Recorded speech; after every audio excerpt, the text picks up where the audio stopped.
marks the end of Ramadan, a month of fasting, prayer, and reflection. Allah subhanahu wa ta'ala says in Surah Al-Baqarah, verse 185, Allah intends for you ease and does not intend for you hardship, and wants for you to complete the period and to glorify Allah for that to which He has guided you, and perhaps you will be grateful.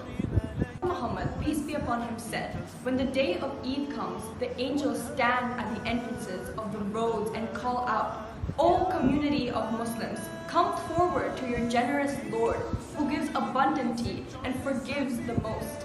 Narrated by Sunan Abu Dawud.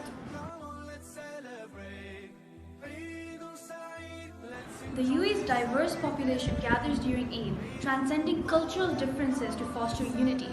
This celebration reflects the nation's commitment to diversity, tolerance, and mutual respect, epitomizing inclusivity and harmony.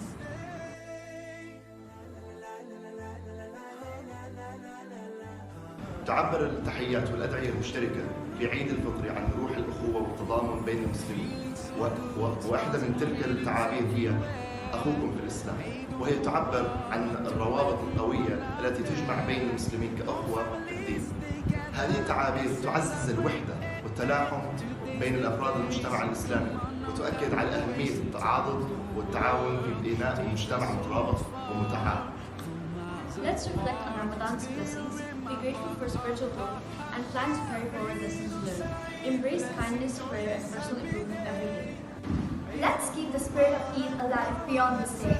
Strive for continual spiritual growth, engage in acts of service, and spread understanding and compassion throughout the year.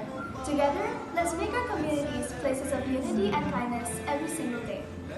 نسأل الله أن يغفر لكم ذنوبكم ويتقبل منكم صيامكم. عيد مبارك وكل عام وأنتم بألف خير. السلام عليكم ورحمة الله وبركاته. الله الله